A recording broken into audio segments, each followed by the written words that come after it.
Hello and welcome to the 2014 U.S. Chess Championship and U.S. Women's Chess Championship here in beautiful St. Louis, the capital of chess in America.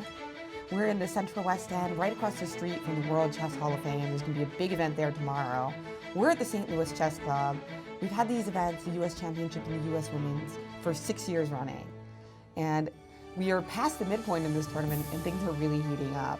We've got our defending champion, Kamsky, facing off against one of the leaders. And we see the players arriving. We see Josh Riddell coming off a win in the tournament. He was pretty thrilled about that. Our young star is Swara, and she's getting set up. No doubt the bow is obstructed only by my view. And the always colorful Tatev Abrahamian. And I'm Jennifer Shahade, and I'm here with Grandmasters Yasser Seirawan and Maurice Ashley, and we'll be bringing you all the action for round 6 of the U.S. Women's and round 7 of the U.S. Championship.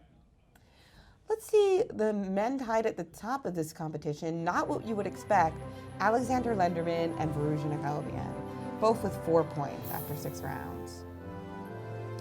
Right behind them, the two most experienced players in the field, Kamsky, defending champion, and Alexander Onishuk, super solid but also lethal. The women tied at the top, not as much of a surprise. We've got Irina Krush, the only grandmaster in the field, and Anna Zatonski, 4-time champion. And behind the women, and behind the leaders in the women, we've got Tatev Abrahamian, a dangerous player. She's already played Zatonski and Krush and might be able to string together some wins here as well. But really some big matchups today, and we've got Maurice Ashley for more on that.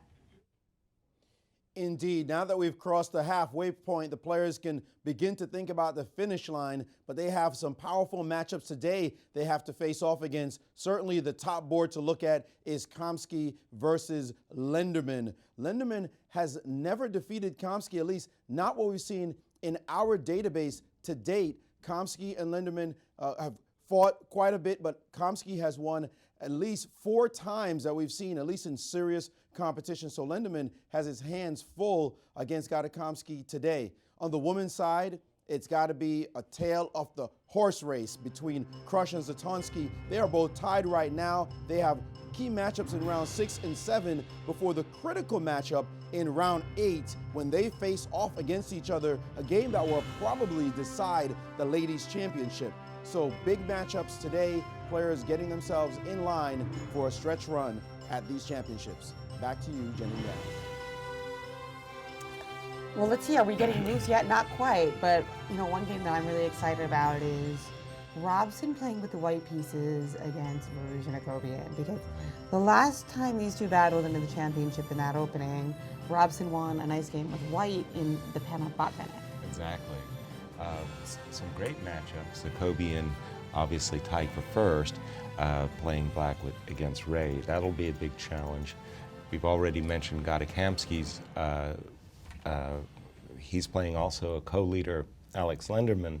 But another game I'm really liking, I'm going to keep a close eye on, is Timur Gariev versus Alex Onishuk. We keep repeating how tough it is to beat Onishuk, and Timur Gariev, having had a very up and down tournament to date, really needs to have a victory here to get him back into contention for the final rounds. So I'm looking for Timur to bring his A game and do something very enterprising, a little bit special and offbeat, as we've seen in his play. Onishuk is just going to look for the balanced, try to neutralize the opening advantage that white has, but that will be a great fight. I'm looking forward to quite a number of battles in today's round.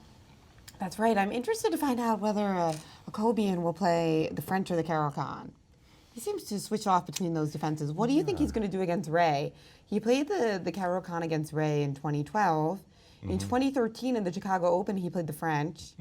And in the World Open recently, he won a game where he also played the Caro-Kann, but this time, instead of the pan of Botvinnik, Ray played the advanced variation. Right. And Akobian got the better of him in that game. So do you think that because it was the most recent game in the World Open, the biggest open tournament in the country. Maybe this year the Millionaire will surpass it, but the World Open, usually in Philadelphia, it's been in DC the last couple of years. Right. And so that's a major tournament with big prize fund.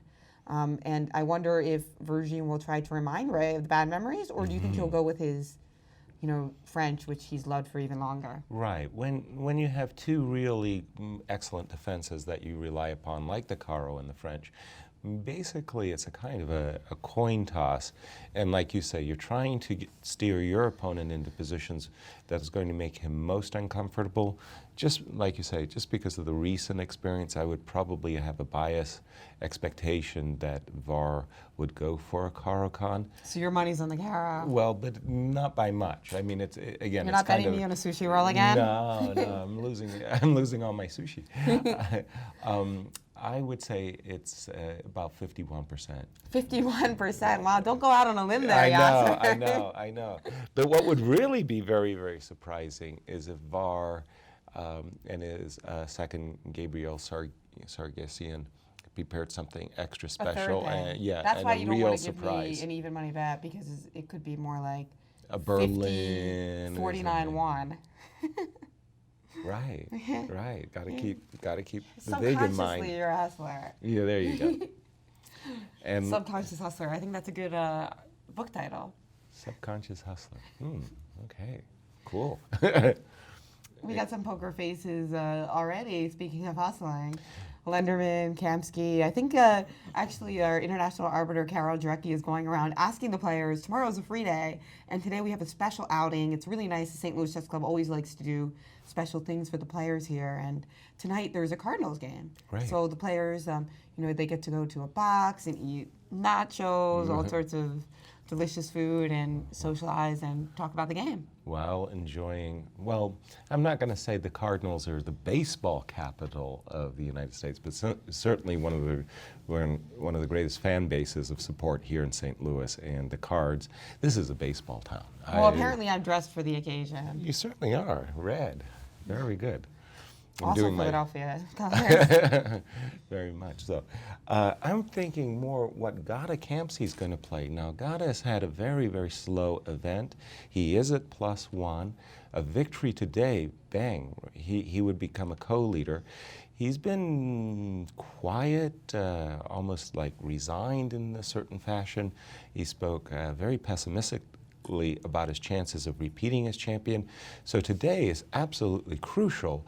If he can win the game today against the co-leader, they'll switch places. Now, Gada's got a problem.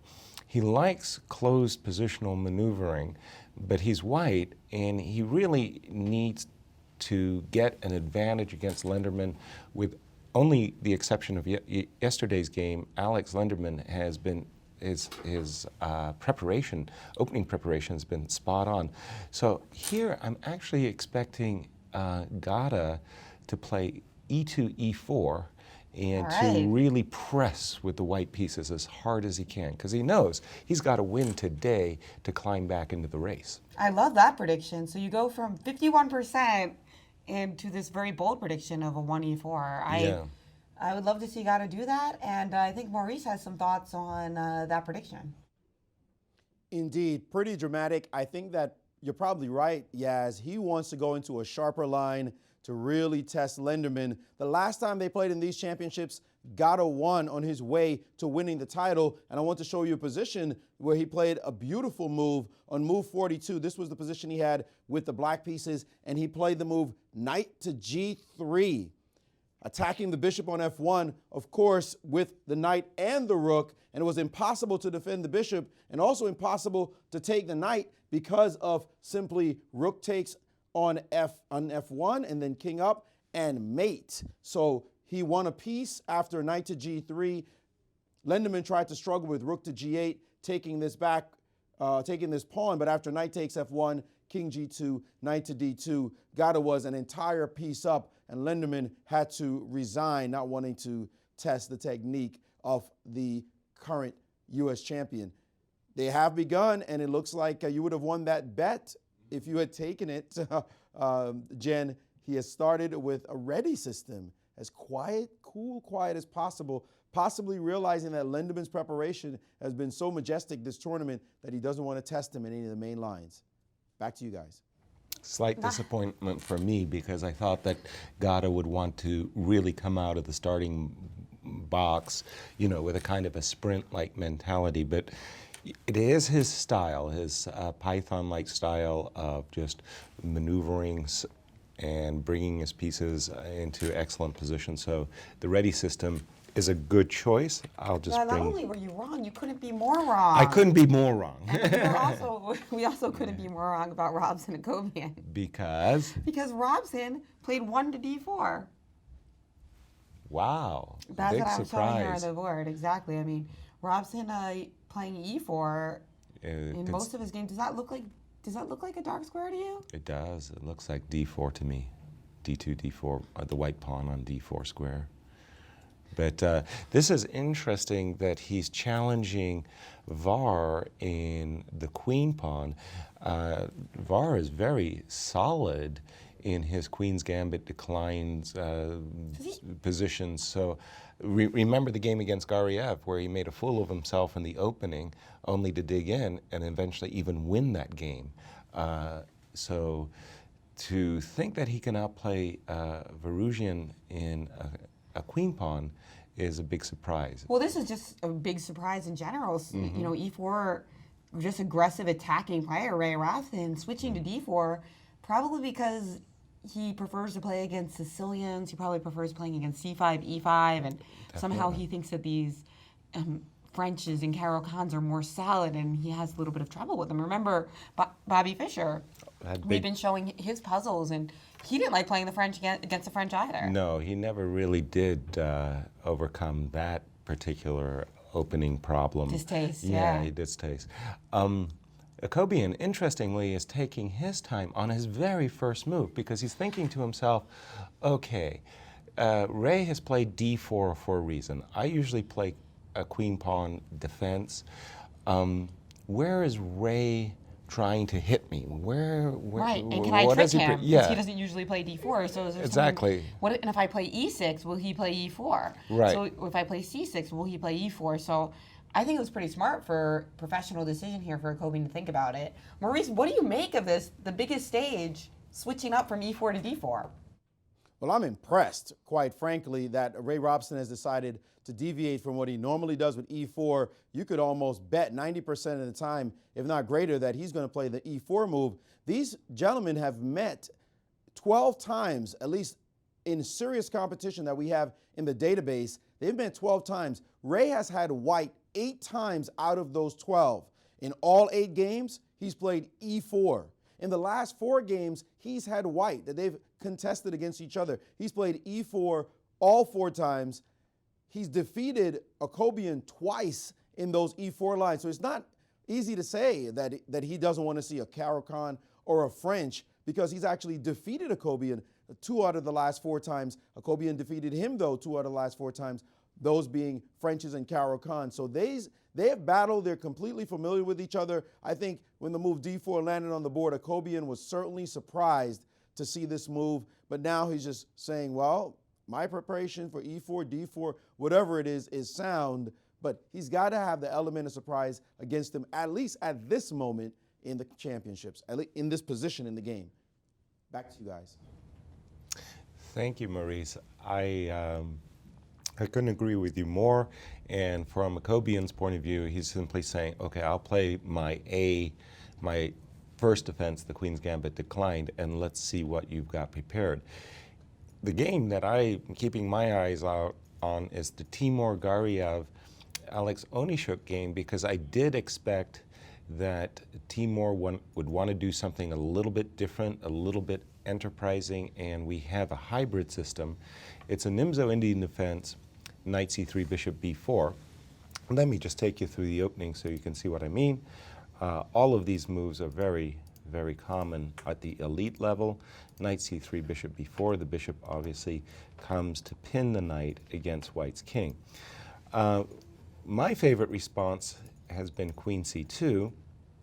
The classical, there's the Rubinstein variation, e2, e3, mainline variations with knight f3, And this move, G2, G3, often called the Romanician variation to Nimzo in honor of Oleg Romanician, grandmaster from the Ukraine, that popularized this move, G2, G3, so much so that in the 1985 World Championship match, the second match that was played between Anatoly Karpov and Garry Kasparov, Garry used this G3 variation to great effect and actually won that match and became world champion with this system.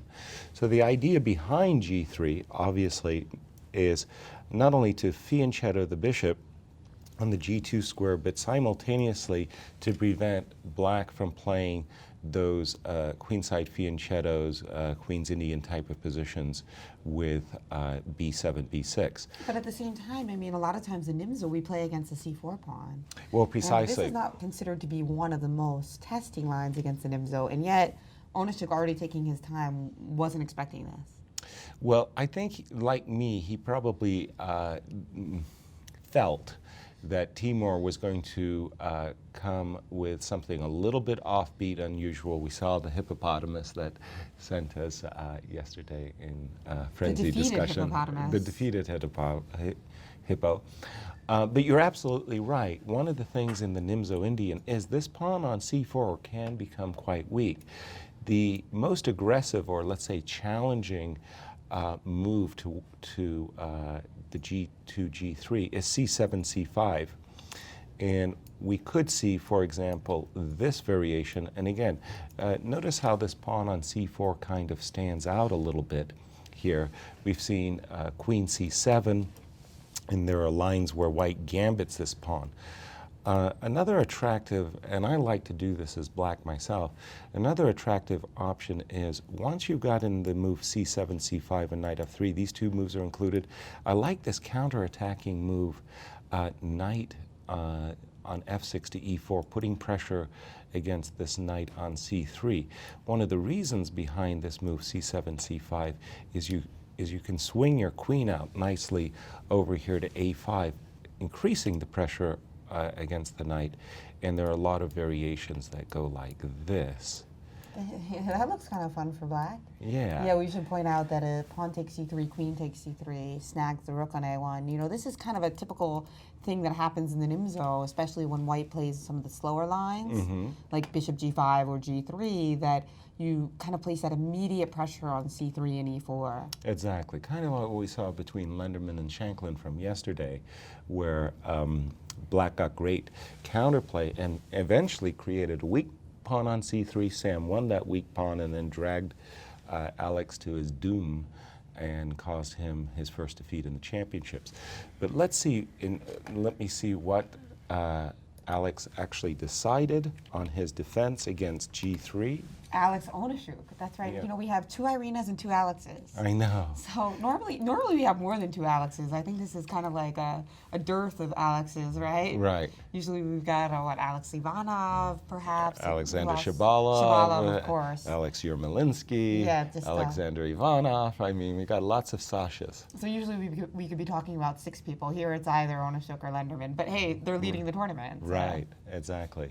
So Onyshuk castled as black, okay, perhaps the most flexible continuation, and played d7, d5. Okay, now we're kind of, what white is going to try to do is to transpose into a lines of a Catalan where he can argue either in his favor that the bishop on b4 is misplaced, or black will try to argue that the bishop is well placed in a Catalan. Knight f3 takes, a2, a3, an invitation to a pawn sacrifice by Gariev. If black wanted to, it's a very, very challenging decision. He could take this knight on c3 and try for a variation like b7, b5, trying to maintain his pawn on c4. Let me just show you one possibility in this case. Black puts his knight on the d5 square to blunt the long diagonal. And again, black is a pawn up in this variation, but the line is very sharp. Onishuk wanted nothing to do with that. After a3, he simply retreated the bishop and said, your turn. And let me see if Now, any if those other... of you want to chime in, we've got some really major opening surprises here in the U.S. Championship. Chime in at our hashtag U.S. Chess Champs, and don't forget that there are chess.com prizes. Adults with great questions will receive a free diamond membership to chess.com. We're giving out one a day. And juniors will receive a free gold membership to chesskid.com. Now, a lot of those prizes we're giving out actually here at the club on the weekends, but you're also eligible if you're a kid at home. You know, you can also email us at comments@stlouischessclub.org. I actually tweeted yesterday using the hashtag US Chess Champs, but I came up with another great hashtag, chessboard abs. You know, they say like washboard abs, but now it's chessboard abs. Because I was thinking of that Men's Health article, right? Right, About chess makes you smart. and how fit a lot of the top chess players are, including Magnus Carlsen, who is kind of the prototype for chessboard abs. Perfect. Respect. Nice. It's all those push-ups, you know? Right. Everybody thinks that's just about the arms, but you know, that's getting chessboard abs too. By the way, how's your pull-ups? Can you do pull-ups? It's always been hard I for can't women do to pull-ups pull-ups. yet, but ask me next Did year. you do it? Ask me next year. Why? What you doing? Because I'm doing CrossFit. Very good. Okay. Now I have a challenge 1 year. We'll see. All right. In the game between Gariev and Onishuk did drop back with his bishop, kind of expected.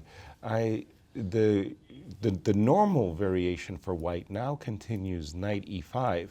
What white wants to do is regain his pawn on c4. And keep in mind, this bishop on g2, very, very nice bishop. It lies in ambush on this long diagonal. Hey, I actually got one arrow right. Cool. And after c7, c5, a number of games have gone into this endgame type of position, or I should just say the queens get traded early. Usually that's not that exciting. But again, what white is hoping for is that after he wins this pawn on c4, this bishop on c8 will have a hard time becoming an effective piece, finding effective development. So the jury's still out as to who's outfoxed who in this critical game.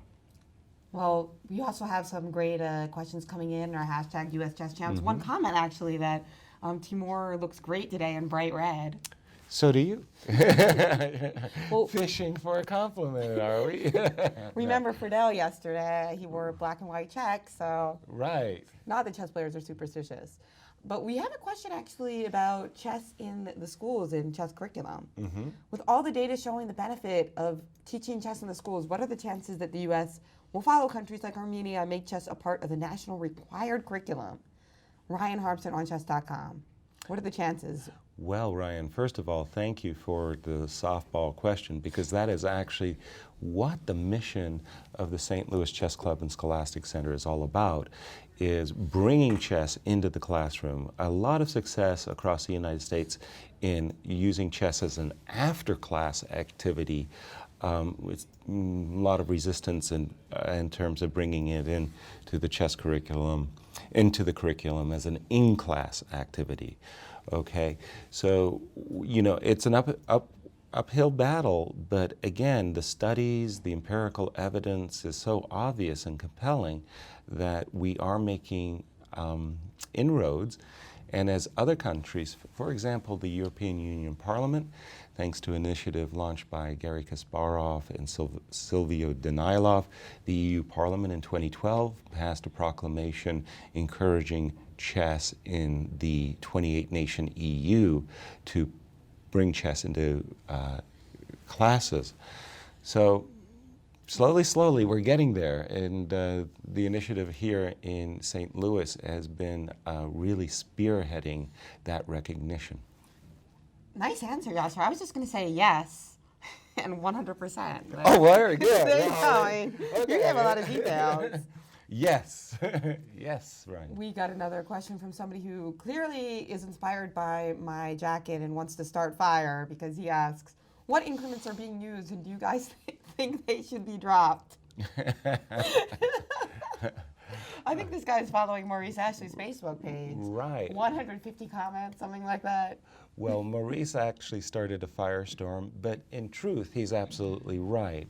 The increments are great for the players. It makes it very easy upon them. It takes away all the drama. Maurice, I disagree with that, though. Okay. Although I do think 30 seconds is a little long. I think that sometimes the increment can increase the drama. This is also my brother's argument. Because people stay in time pressure for a really long time, kind of like a roller coaster. You go up, you go down, you go up, you go down, rather than just like, bam, you're out.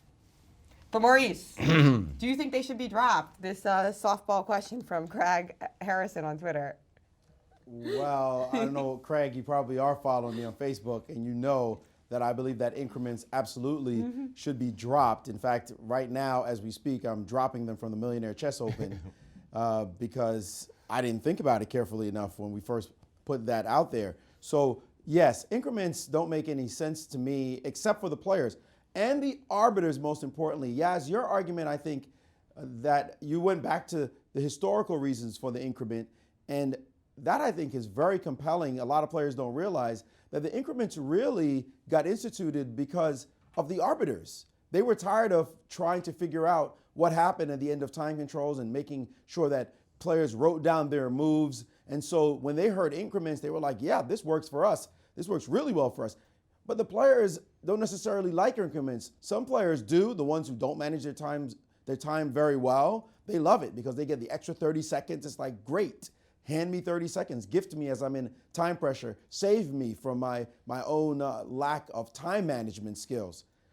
But it just doesn't make sense. Matter of fact, the World Championship was not played by increments in the first two time control, the one between Carlsen and Anand. If it was so great, why didn't those two great players decide that they really wanted it for the first two time controls? They did do it after move 60, and the candidates that were just recently played, again, were not played with increments in the first two time controls. So I think that there's nothing that the players embrace, like this is the greatest thing since sliced bread. I believe that increments really take away from the drama. And your brother's argument to me, Jen, that they increase the drama, keeping people in pressure back and forth when they're in time trouble.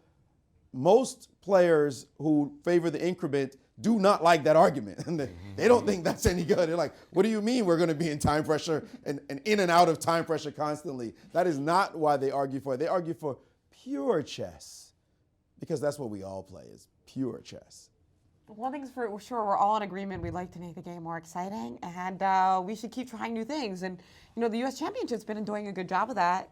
This format, we've had a lot of different formats. We tried to be very innovative here at the St. Louis Club in terms of the format, flexible, bringing wild card players, for example. Or 24 players we had last year. This year is one of the more traditional formats we've had. Absolutely, the round robins are the most traditional format. But luckily for the championship, the field is just like a lot tougher than it's been in other years. It's very tight. Right. So we're still seeing a lot of excitement. And honestly, I'm not that surprised. When I saw the list of players, I didn't think that it was going to be boring, even though sometimes the round robin has that risk. I just thought that here there was going to be a lot of one of these youngsters was going to start stringing wins together, and we'd have some fun. Oh, without question. Certainly, that is being realized on the board. So yeah, thank you for your questions, guys, and keep them coming. # US Chess Champs. Well, I'll steal a little thunder, and I'll just say, for those of you who are intrigued by the debate, by the time we get to the penultimate round between Irina and Anna, we're going to show some historical footage of what a real time trouble and a time scramble can look like. And if you don't think there was drama in that game, boy, you're not breathing. Oh, that game was pretty insane, indeed. Right. That was in the 2008 Women's Championship. Irina Krush and Anna Zatonski played a famous or infamous, notorious. Both. Mostly infamous, I think, but yeah, it's got over 60,000 hits on YouTube and counting, and this is a really crazy finish that actually ended up in Anna Zatonski earning one of her first titles. Right. It's easy to forget because Anna Zatonski is such a fixture in the U.S. women's chess scene, but she hasn't been playing for the U.S. for that many years. I mean, she actually had a totally separate career playing for Ukraine, and I think she won 3 women's Ukrainian championships. Absolutely. So pretty amazing career by Anna Zitansky that, you know, she still looks so young, and she's won a combined total of Ukrainian and U.S. women's championships, probably 7 or 8. Right. No, she's a very, very, very successful career, obviously. Just switching for a moment, I'm also paying attention to the game between Sam Shanklin. Sam, as we know, just upended our tournament leader in the previous round.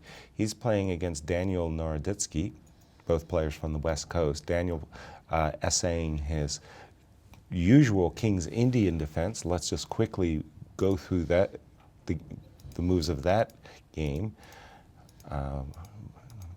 They're both familiar with one another, having played each other quite a number of times. I don't know what their individual heads-up matchup is like. In this position, the main move in the King's Indian defense is knight c6, and certainly the move that Daniel has played most often. This capture, pawn takes d4, that again Garry Kasparov used to good effect in his 1990, in his 5th and final match against Anatoly Karpov in New York and Lyon, was a big surprise at that time. Knight takes, rook e8, f3, knight c6. The reason why Black usually doesn't voluntarily go in for this line is that the pawn formation of the pawns on c4 and e4 in particular give White, wonderful control over this very key central d5 square, and as we know in the openings, it's a big fight for control of the center. So this line of play is generally considered dangerous for Black, but Daniel came to this game with a very, very specific idea in mind. Another violation of our opening principles, he moves a piece for the second time early in the game, and he did it for a very concrete reason, and that is he wants to, that is to say, Naroditsky wants to take control over the f4 square, and if White's not careful, Black wants to go queen h4, followed by bishop takes h2, and a quick checkmate on the king side. So a very concrete problem for Sam Shanklin to solve in this position early. And Daniel looks pretty confident, and Sam is thinking. Yeah, and Sam's thinking. So also a key game to keep a close eye on as these two very promising, talented players of America's future do battle. Oh, by the way, I just wanted to say the U.S. Women's Championship games. Sure. I just wanted to point out one small detail here, that the move g2, g4, trying to kick this knight away, would be a dreadful move, as it would allow Black a vicious attack with his queen. And Black's getting at least a perpetual check out of this attack. So a move that you might want to consider, g2, g4, is simply unplayable. Which ladies' game would you like me to go to? Well, let's start with our tournament leader, co-leader, Irina Krush, and she's playing against Alyssa Melakina with the white pieces. Wow, that game has really developed very quickly. The players have moved fast in the opening. Irina queen pawn, and we get, wow, a Blumenfeld gambit. The Black's formation is known as a Benoni, and the Benoni defense usually involves this sequence of moves to get to the Benoni, but Black played b7, b5. A move that, a defense that is really great for counter-attacking players. If you like to get an early initiative with Black, playing these types of gambits is very, very useful, especially if your opponent's not familiar with the Blumenfeld gambit. The problem is that Irina is a really experienced player, and she's probably has a variation in mind in case of the Blumenfeld. So here we see White has captured the pawn on d5, d5, b5, pardon me. Black has compensation for the pawn has this beautiful classical pawn center duo.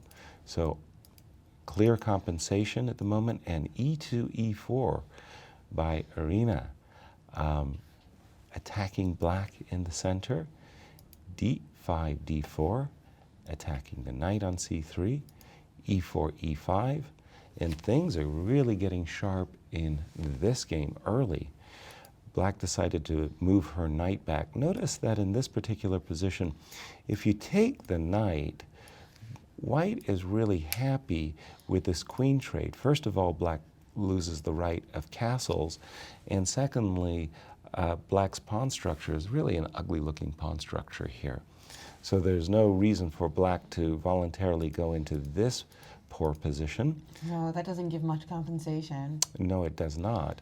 And furthermore, if you play the move knight d5, well, this knight on c3 could easily find a very nice home on the e4 square. So that's why we understand the move knight f6 to d7, leaving this bishop on b7, the diagonal open for a moment, forcing Irina's knight to the a4 square where it's a little bit off sides. But in return, there's this nice c4 square that this bishop could come to, and black still has to show how she's going to get compensation for her pawn. Indeed, this looks like perhaps Melakina trying to mix things up, but maybe not the best choice against, as you said, such an experienced player. It's not like she's going to be like, oh my God, Right. I've never seen this move before. Right. Let's take a look at our other tournament leader, Anna Zadansky. How's he doing? All right. And while I do that, I'll say somebody who wants, I think, who wants perhaps a prize, because somebody just typed into the U.S. Chess Champs hashtag, just wondering how Jennifer seems to look more pretty every year and Yasser looks younger. We drink the blood of pawns. Ooh, okay. Wow. Hey, he didn't mention Maurice. I never get any good treatment around here, man. It's just, it's sad. Your ties get cooler looking every year. Right. Thanks, Jen. I appreciate it. Right. Well, with that, let's take our first commercial break, and then we'll take a look at that Zadansky game. Wonderful.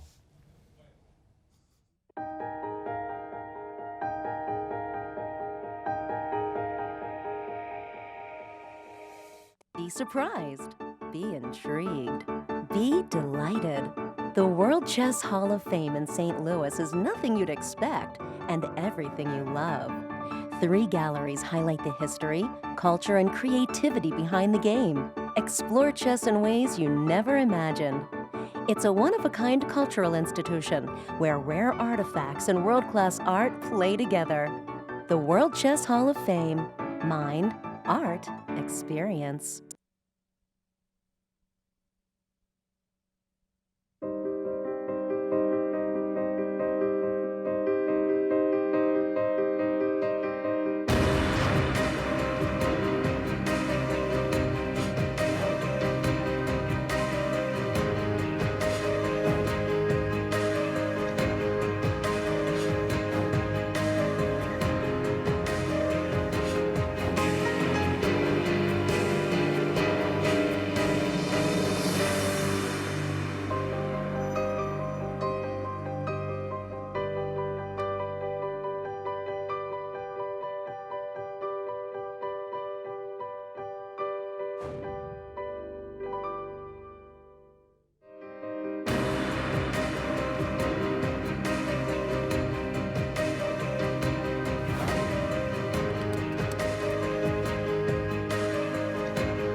And we're back, and that was a commercial for Fat Chimp Studios. A very cool commercial, by the way. I like watching that. That's right. And of course, also one for the World Chess Hall of Fame. And we're going to be doing an event there tomorrow, actually. Reunion. It's a recreation of a Marcel Duchamp John Cage match. And we'll be telling you a little bit more about that later in the show. But with no further ado, let's take a look at Anna Zatansky playing against her friend Kamila Bahanskaite today. Absolutely, and these women have had tremendous battles over the years, Kamila being a veteran in these women's events, defending with the black pieces, having a difficult go in this year's 2014 U.S. Women's Championship. Anna knows that friend or foe, she needs a win to keep pace with Arena, and of course if she could take the lead over Arena, she would be elated with that. Playing the white pieces, Queen's Gambit declined. Again, very, very solid choice, as we've seen many grandmasters in both the open and women's section enjoying this defense with black. C7, C5. Okay, this is a little bit of a surprise. Going into a line, and I forgot the name of it, that Bobby Fischer liked to play when he was black in his younger days. He liked to try to trade off a couple pairs of pieces very early with this bishop b4 check ideas, and he would go for this position as black. Damn, it's escaping my. It's on the tip of my tongue. I also. might too. I'm sure maybe The name of the defense. Darn somebody it. can hashtag us at US Chess Champs. And help us. Anna felt that her chances of winning the game by going into that ending weren't particularly good, so she played the quiet answer e2, e3. And as we can see at this exact moment on the board, we have a symmetrical position. White has a hard time using her extra tempo. One of the points from black's point of view is as soon as white moves her bishop, then black will capture, and it will cost white a tempo to recapture that pawn. So white needs a good move here. It's like a pass move. The move I know best is what Anna played, a2, a3, and there is the secondary move, this leap into the center with knight f3 to e5. I think a2, a3 is the best chance of getting an edge, and a7, a6 takes on c5, and we're here. The normal continuation would be bishop takes c5, b4, bishop a7, bishop b2, castles, and a lot of games have gone from this exact position. I don't know what the winning percentages are for either side, but in principle, it's a balanced game. So good opening play by Bahanskaite, and we should mention that yesterday she wasn't able to manage to draw that game against Melakina, where she was really on the rope. So probably tired and going to be looking forward to the rest day tomorrow. But first, she's going to give it her best against her friend Anna Zatansky. These two, they have breakfast together in the morning. I wonder if they did today. Maybe they took the day off. Yeah, They took the day off from breakfast.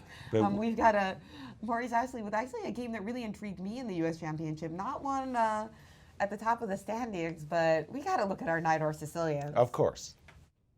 In fact, it's the only Sicilian of the day. So we've got to look at it because it's so exciting. But there's some real exciting games going on right now. I just want to show something really quickly in this particular position, this game between Ehrenberg and Molnar. We have a Najdorf Sicilian with a knight g4. This line made popular by Garry Kasparov back in the day.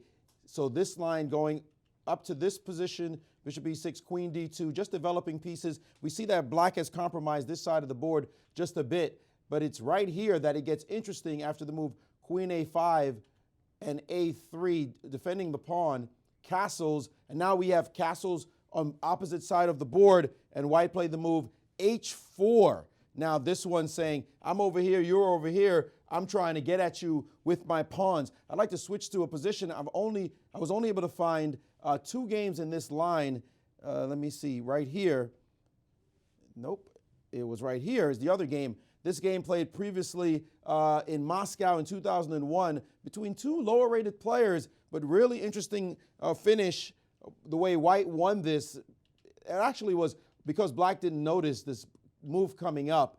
Right here, queen e5, h5, knight f4, g3, chasing the knight. The knight dropped back, and take a look at this queen trap, rook to d5.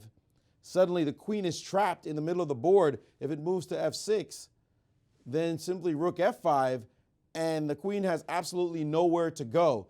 Well, we didn't expect our players in these championships to fall for that line. Here, of course, instead of doing that Mackenzie Molnar play, the move knight to c4 instead of bishop c4. And after this trade, he traded on d4, queen takes, and now rook takes with a tempo. So this position here, next move we expect is queen e3, should be slightly better for white because of black's compromised position, but black has his pluses as well with the open c file.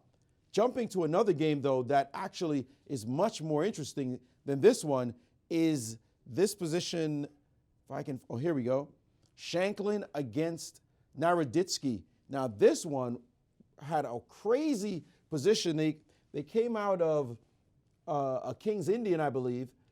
King's Indian, they transposed out of a King's Indian. But take a look at the last couple of moves. In this position here, Shanklin decided to play the move knight to d5, just gifting the pawn on b2.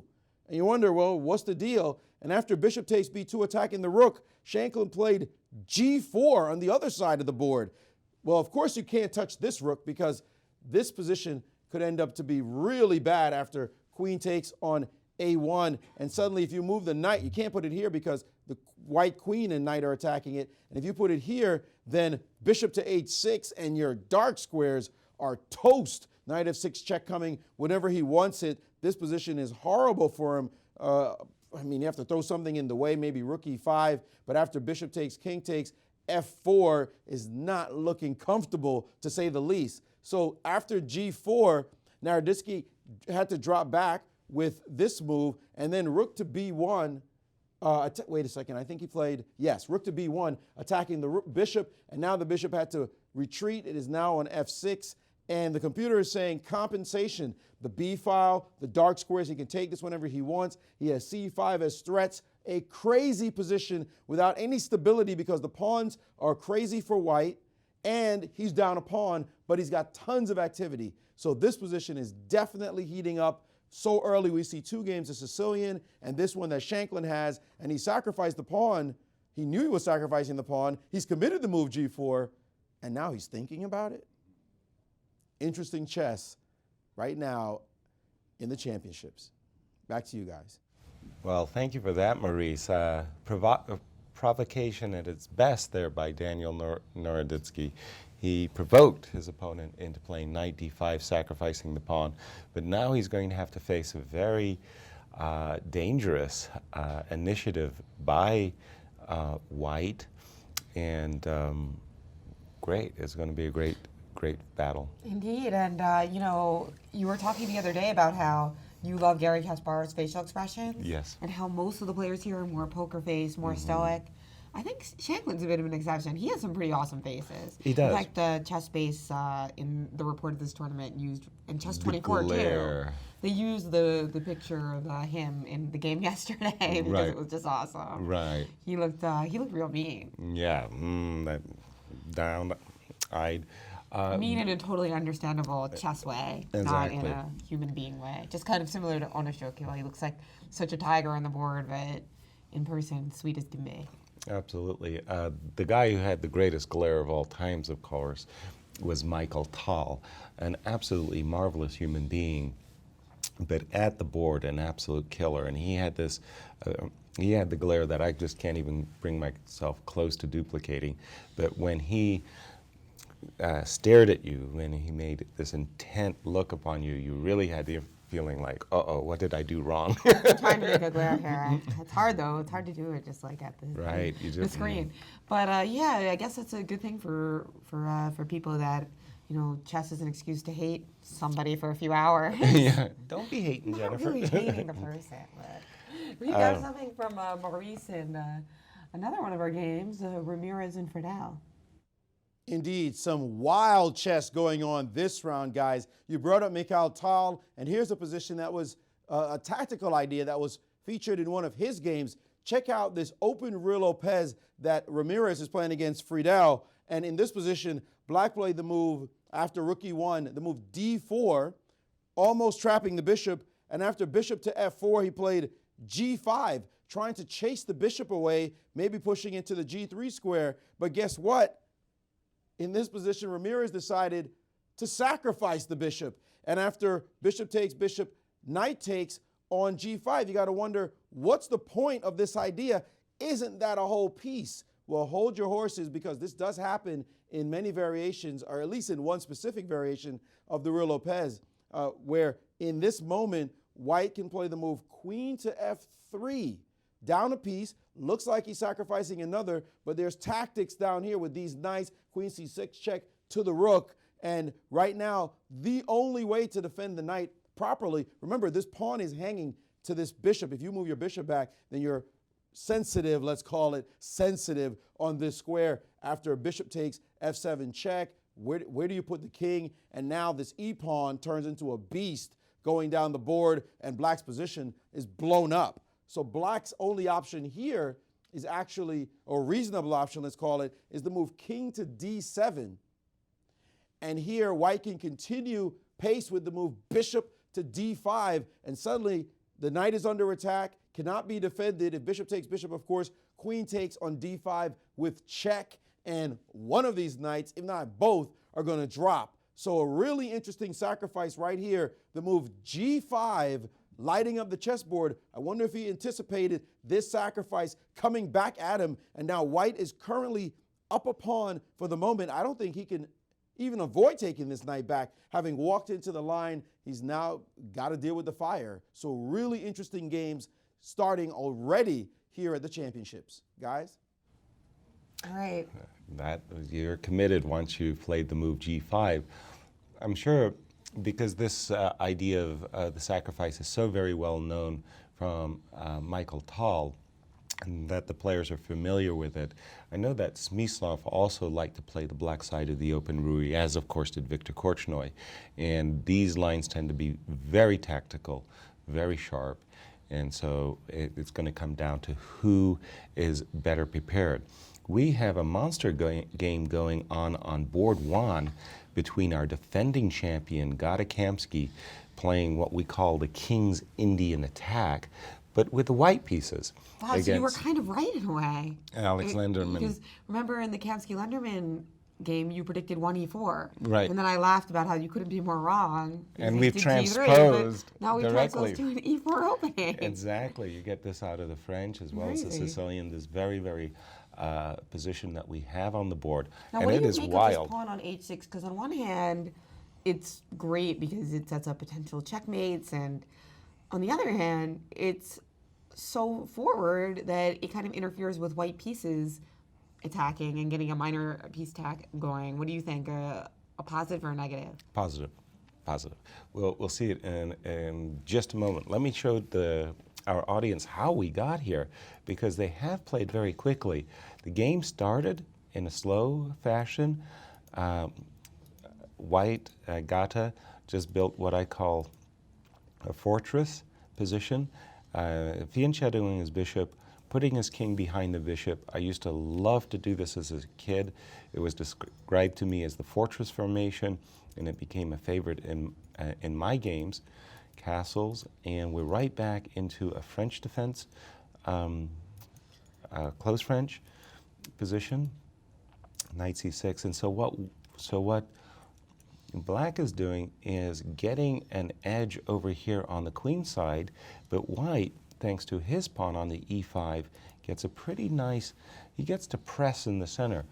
And whenever you force away this defending knight, the knight on f6 that defends black's king, there's always possibilities of a king side checkmating attack.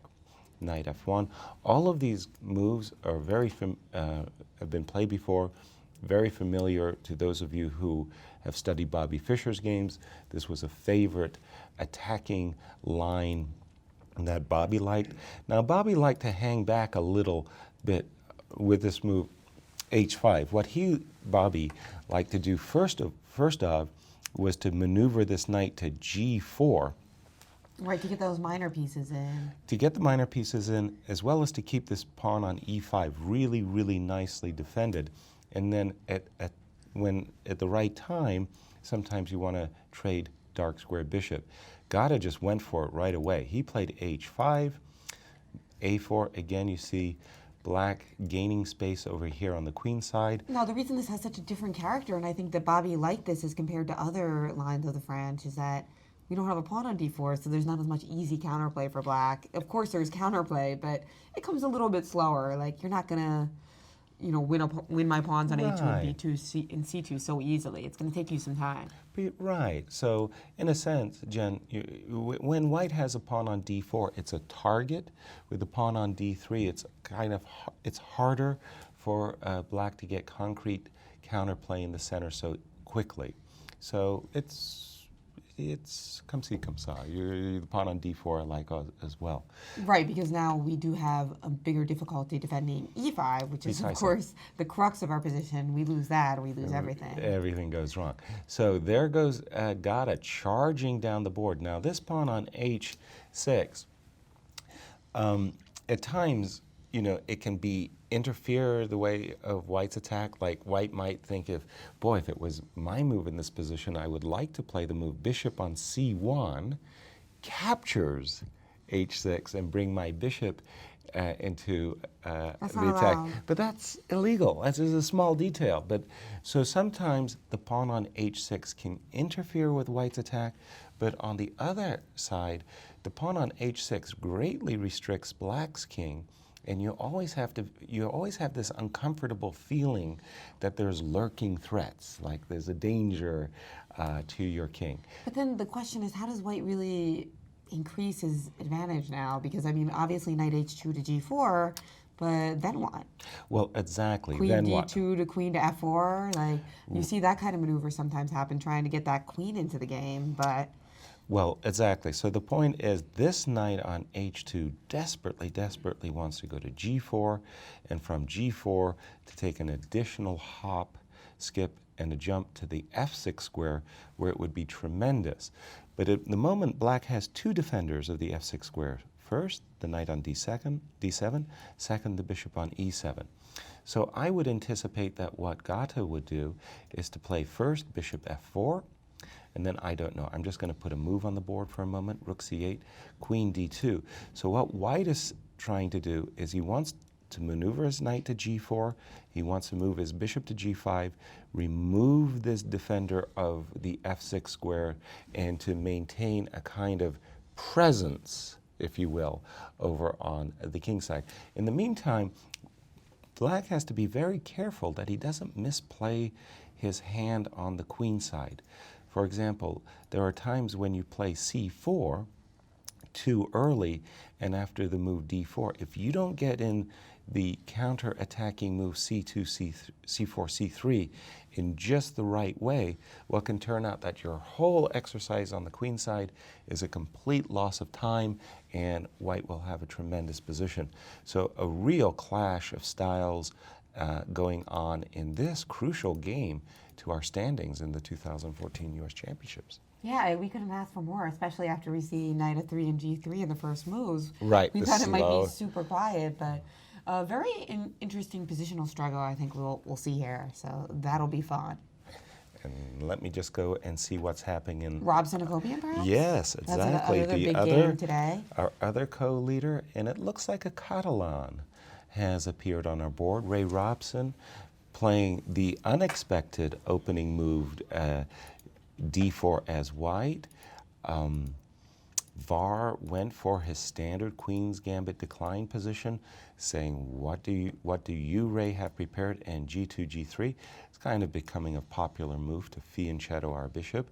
We've seen this by Gariev, we've seen it by Kamsky, and well, it's one of the most popular defenses, so no surprise to Var. Bishop b4 check.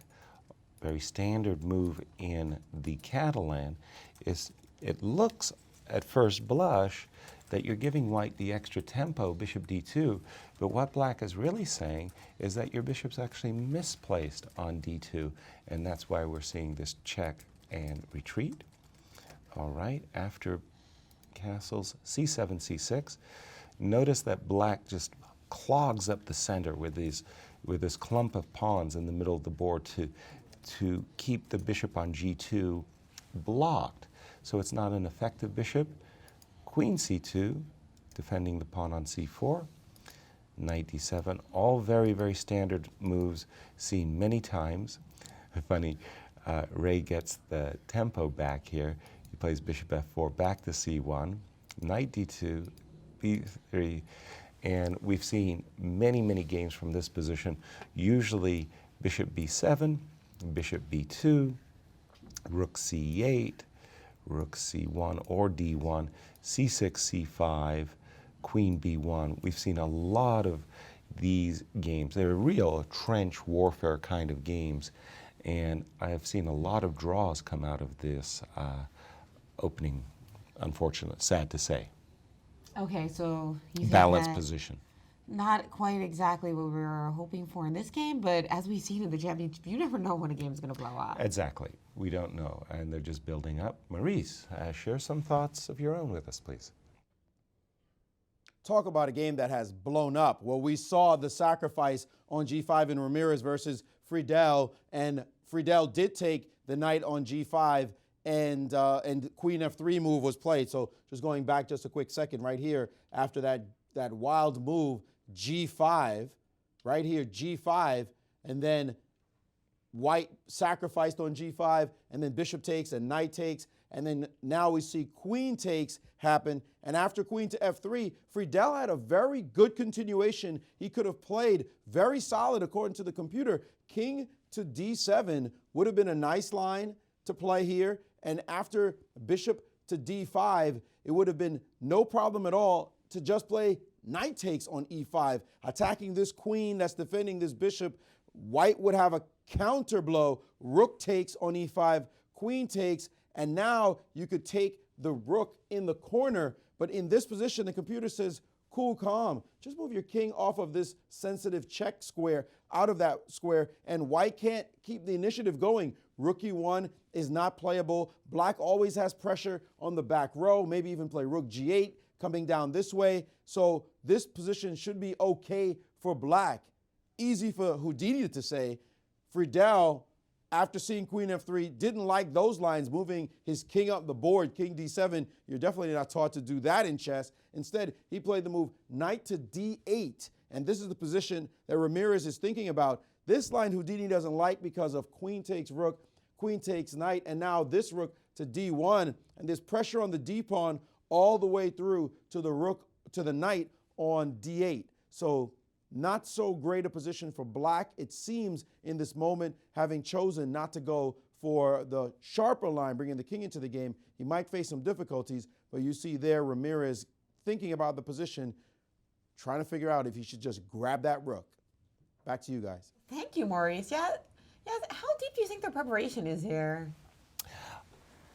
That's a good guess. For Ramirez, certainly this line is a surprise for him. I think he's likely been on his own since the move g5. Of course, he'll be familiar with a lot of the patterns, but not necessarily the specifics. In the case of Josh, I would be really surprised if his preparation, if he hadn't already foreseen this position on his board. Agreed. Because he's the one initiating the action with g5. Agreed, and the reason I say that also is it seems to me that if Friedel hadn't looked at this earlier, he would have spent more than 20 minutes up to now. Right. I mean, just because it's just such a critical position that, like, if you're just like, oh yeah, knight d8, U.S. championship, I have an hour and a half left on the clock, who cares? This looks good, and just throw it out there? I don't think so. I think he's still in prep. No. But No. That being said, he's prepping with computer, so interesting that he's deviating from the Houdini evaluation at the same time. Maybe he With looked this at knight d8. kind of similar variations. Anyway, a puzzle that we will continue to solve as the round goes on.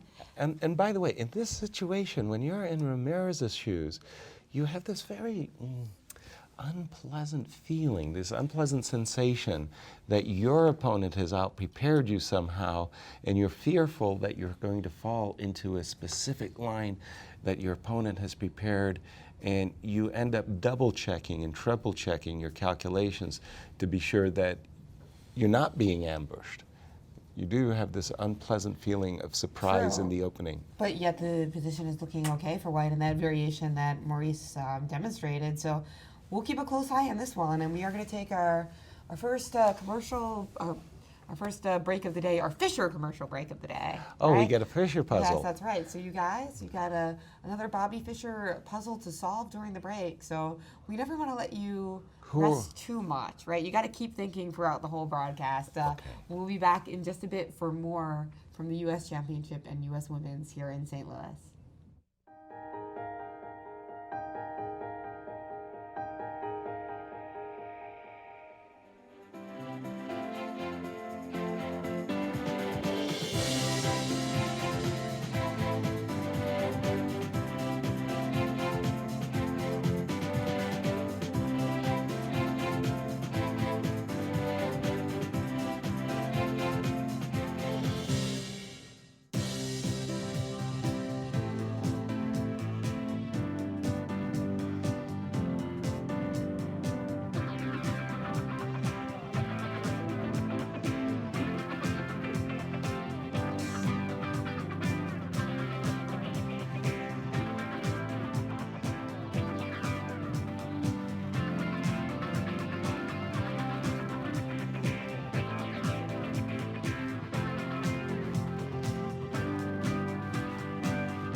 2014 U.S. Chess Championship and U.S. Women's here in St. Louis. Will Alexander Onashok pace it? Yes, just so we saw him there in our screen. And I'm telling you, I'm going to steal some thunder from Maurice, but the game between Naroditsky and Shanklin has really heated up in this round 7. That's right, it's some games heating up early. But first, let's take a look at our Fischer puzzle. The answer there was rook to b1. Rook to b1. With the idea of rook to b7. And we have Maurice Ashley on the details on that, and he was playing against a friend of yours, right? Right. Duncan Suttles. That is such a cool name. Oh, yeah. Well, Duncan was such a cool player, too. Well, the move rook to b1, the key move here, sort of the only move if you look at it, it's the file that you want to be on is that b file. And the problem for black is that he can't touch this a pawn, which he did actually.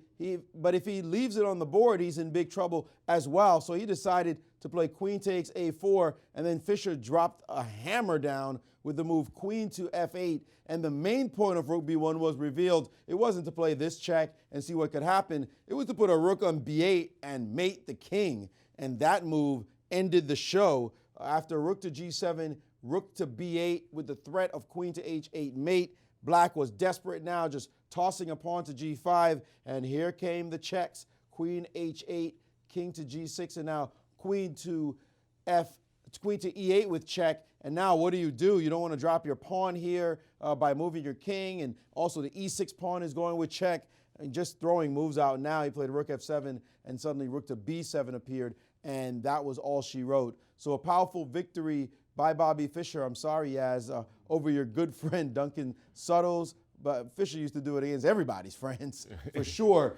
But going back to what you were talking about as well, if we may, the game between Shanklin and Naroditsky is crazy. Look at this. After sacrificing the b-pawn, now Shanklin is trying to thrust his pawns down Naroditsky's throat, throwing these pawns forward. f5, g5, he has now played on the board. So he's thinking only one thing: kill, kill, kill. That's it. After sacrificing his pawn. So this one will indeed be a barn burner. We'll keep our eye on these two young players here at the championships.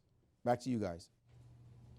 Well, we're seeing the King's Indian defense. It has so many resources. Daniel Naroditsky looks fairly comfortable.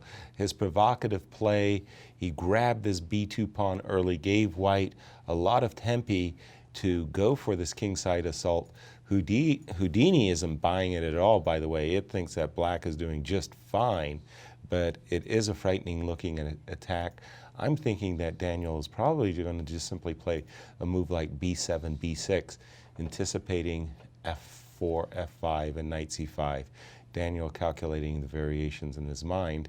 He probably is feeling pretty good about his position, even though he does have a slightly worried expression. Now let's take a look at our big game today. Yes. Kamsky versus Lenderman. Fascinating strategic battle.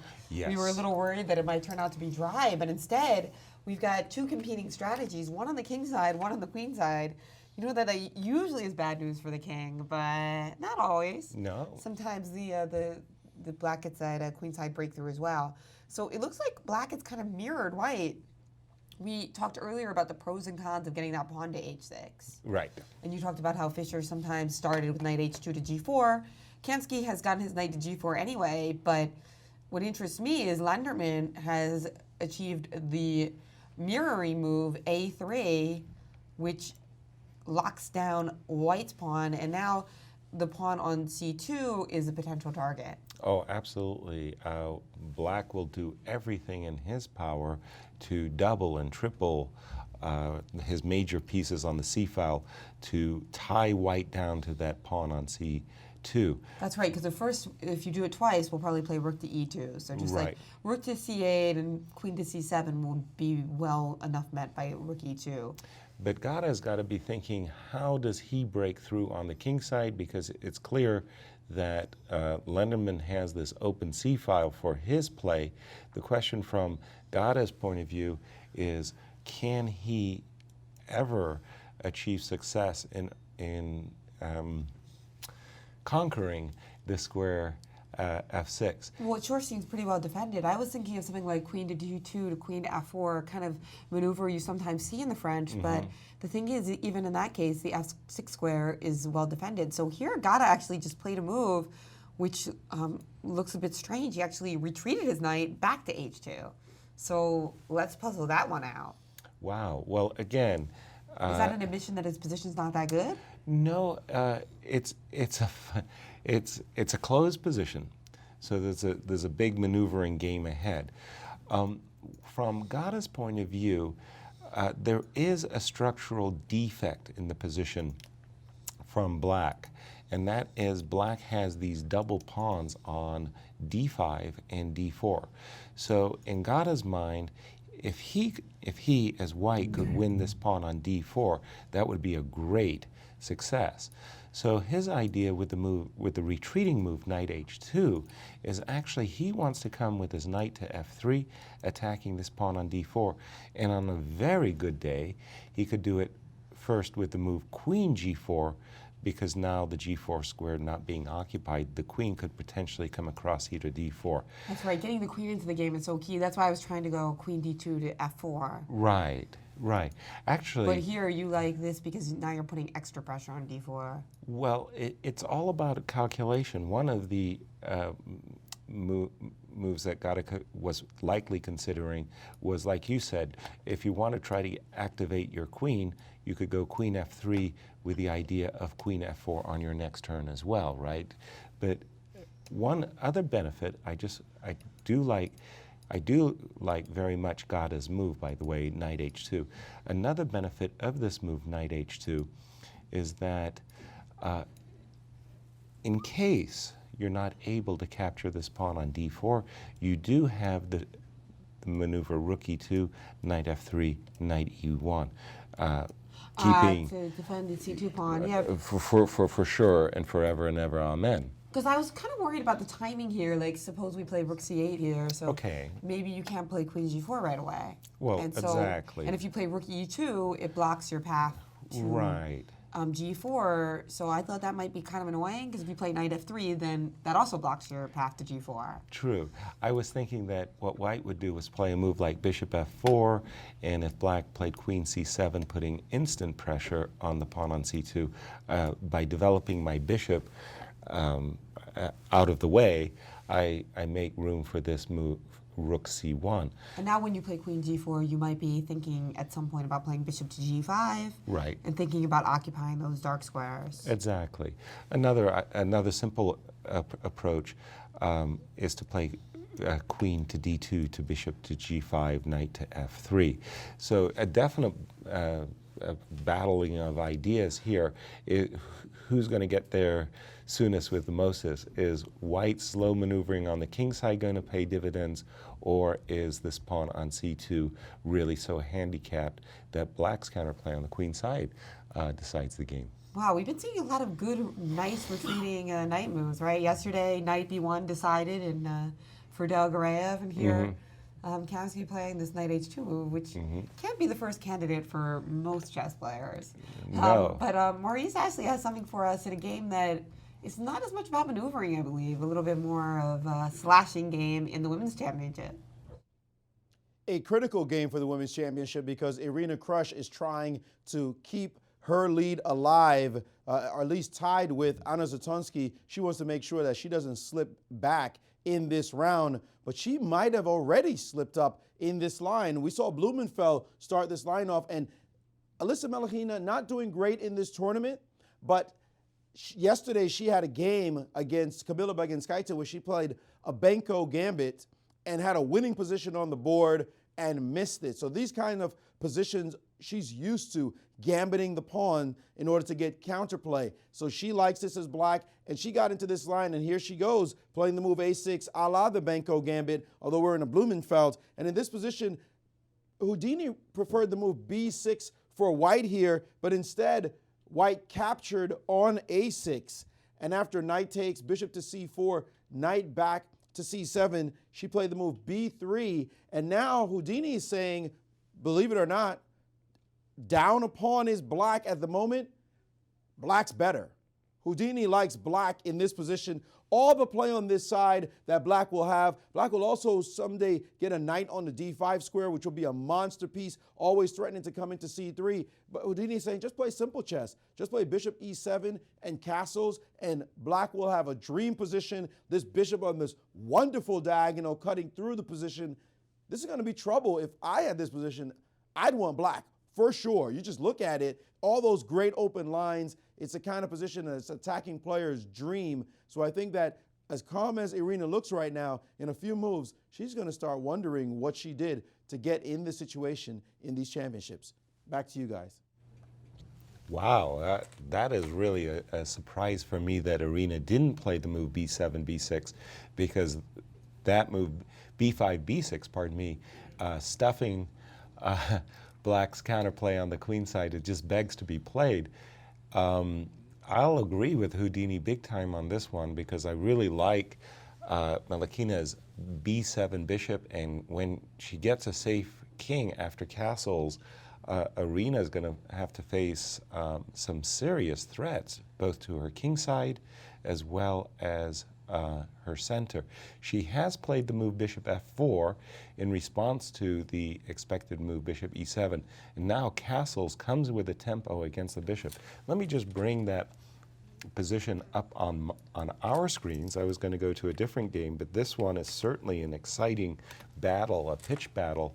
Sure, and critical for the women's championship. Absolutely, as our perennial champions, Irina Krush and Anna Zatansky. Irina in a little bit of trouble coming out of the opening here. We've just seen her play essentially what Maurice was saying and what I was also saying as well, is this bishop is attacking this knight on f3. The knight on f3 is the only defender of this pawn on e5. So bishop f4, certainly an understandable move, wanting to reinforce the defense of the center pawn e5. But after castles, the rook, the half-open f-file, the rook attacks the bishop with a tempo. Irina will likely have to drop back with her bishop on g3. And here, black has an opportunity of doubling the pawns on f3 and f2, which makes it a little bit more awkward for white's king. The problem from black is that she needs to bring her queen over here. There's no reason to rush with this bishop takes f3 move, by the way. Plenty of good reasons for wanting to stick the knight on d5 and bringing it to f4.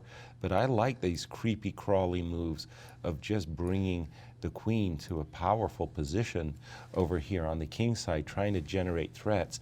And indeed, threats like rook takes f3 appear quite quickly in these fast attacks. And that bishop on g3 doesn't end up leaving much of an impression, does it? Except it does make a, it's a stalwart defender, but it's not a great piece, except for the fact that it is a good defending piece.